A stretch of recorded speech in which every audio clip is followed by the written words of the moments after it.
안녕하십니까. 오늘은 주 기도문에 대해 말씀드리겠습니다. 주 기도문은 주 예수께서 제자들에게 이렇게 기도하라고 가르쳐 주신 기도문입니다.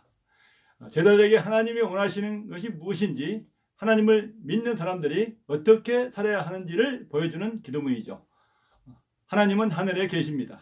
온 세상을 창조하셨죠. 사람도 창조하셨습니다.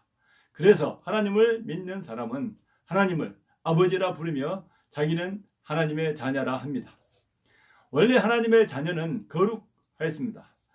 하나님이 함께 하셨죠. 그러나 하나님의 첫 자녀인 아담이 범죄하자 거룩하신 하나님이 타락한 사람에게서 떠났습니다. 긍휼하신 하나님은 큰 사랑으로 예수 그리스도를 보내서 사람들의 죄를 사해주는 길을 여셨습니다. 그러므로 사람은 예수 그리스도로 말미암아 하나님을 다시 만나게 되어 하나님 자녀의 신분을 회복하게 되었습니다. 하나님을 아버지라 부를 수 있게 된 것이죠. 예수께서 제자들에게 하나님을 하늘에 계신 우리 아버지여라고 부르게 한 것입니다.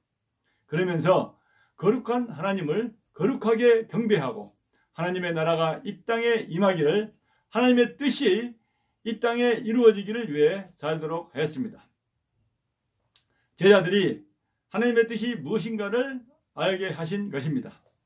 이름이 거룩히 여김을 받으시오며 나라가 임하시오며 뜻이 하늘에서 이루어진 것 같이 땅에서도 이루어지이다 하게 하신 것이죠.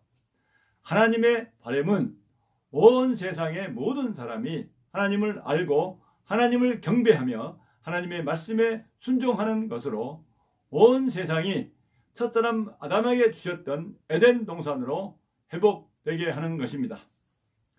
그러나 세상은 죄악이 가득하여 하나님 없이 우상을 숭배하며 죄만 짓고 살 뿐입니다. 이러한 세상에 살고 있는 하나님의 자녀는 복음을 전하면서 하나님 말씀대로 사는 데 어려움이 많습니다. 그래서 예수께서 하나님께 도와달라고 기도하게 하십니다. 일용할 양식을 주시라고 기도하는 것입니다. 그러면서 하나님 말씀대로 살게 해달라고 기도하게 하시죠. 우리가 우리에게 죄 지은 자를 사하여 준 것 같이 우리 죄를 사하여 주시옵고 하게 하십니다. 하나님의 자녀가 세상에 살면서 가장 어려운 것은 용서하는 것입니다. 미운 자를 넘어서 원수까지 용서해야 하는 것이죠.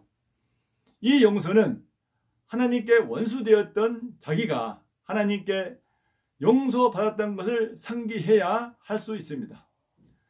예수께서는 자기의 용서를 상기시키심으로 남을 용서하는 것을 할 수 있도록 하십니다.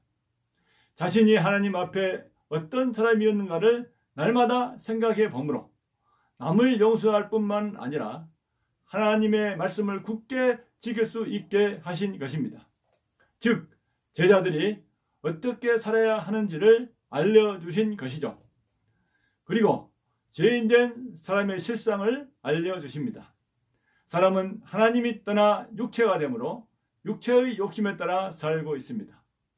하나님을 다시 만난 하나님의 자녀도 육체의 욕심을 따라 살 수 있습니다. 육체의 욕심은 죄를 낳습니다. 또한 사람은 사탄 마귀의 유혹을 받습니다. 사탄 마귀는 육체의 욕심으로 유혹하여 죄를 짓게 합니다. 첫사람 아담을 유혹한 것처럼 유혹하죠. 이러한 육체의 욕심과 사탄 마귀의 유혹은 사람의 능력으로는 이길 수 없습니다. 그래서 예수께서 우리를 시험에 들게 하지 마옵시고 다만 악에서 구하시옵소서라고 기도하게 하십니다. 마지막으로 나라와 권세와 영광이 아버지께 영원히 있사옵나이다 아멘으로 모든 일의 시작과 끝은 하나님께 있음을 알게 하셨습니다. 주 기도문은 구원받는 하나님의 자녀가 세상을 살아가면서 가져야 될 믿음과 할 일을 알려주면서 전적으로 하나님을 의지하는 신앙을 갖게 합니다. 예수께서는 주 기도문을 날마다 상기함으로 하나님과 예수 그리스도에 대한 신앙을 견고히 유지할 수 있게 하셨습니다. 오늘 이 방송을 들은 여러분들, 주 예수 그리스도께서 가르쳐 주신 기도로 신나고 즐거운 삶을 보내시길 바랍니다. 감사합니다.